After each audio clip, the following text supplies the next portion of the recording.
धुळे जिल्ह्यात झालेल्या 2 दिवसाच्या वादळी पावसामुळे आणि गारपिटीमुळे धुळे जिल्ह्यातल्या साक्री, शिंदखेडा, धुळे या तालुक्यातलं मोठ्या प्रमाणात शेतकऱ्यांचं नुकसान झालं आहे। आपण बघू शकतो की आता महसूल खात्याच्या वतीने आता या नुकसानाची आता पंचनामे सुरू करण्यात आलेले आहेत। पालकमंत्री जयकुमार रावळ यांनी आदेश दिल्यानंतर आता प्रत्यक्ष थेट बांधावर जाऊन या ठिकाणी महसूल कर्मचारी हे या ठिकाणी पंचनामे करत आहेत। धुळे जिल्ह्यातल्या साक्री तालुक्यामध्ये मोठ्या प्रमाणात गारपीट झाली होती।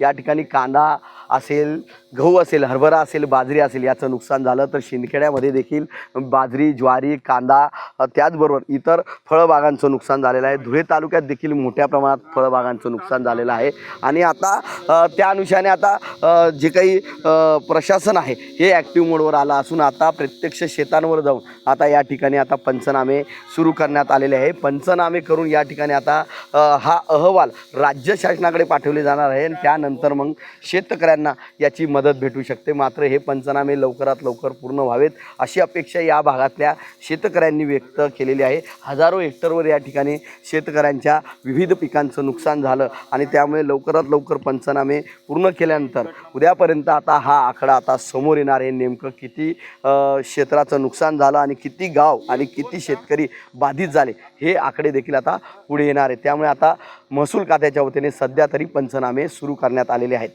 मनीष मासोळे, TV9 मराठी, धुळे। नाव काय आणि काय नेमकी?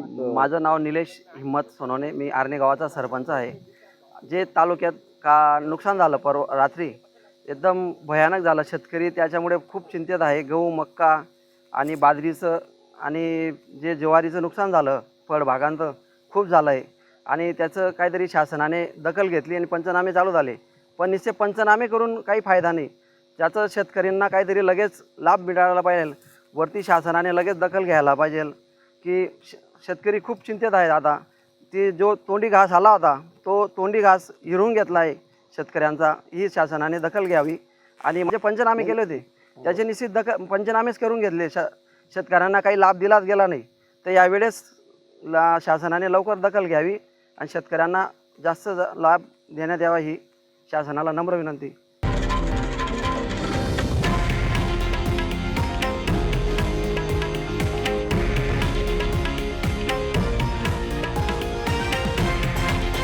हे आहे देशातील नंबर 1 न्यूज नेटवर्क आणि आपण पाहत आहात TV9 मराठी, एकमेव।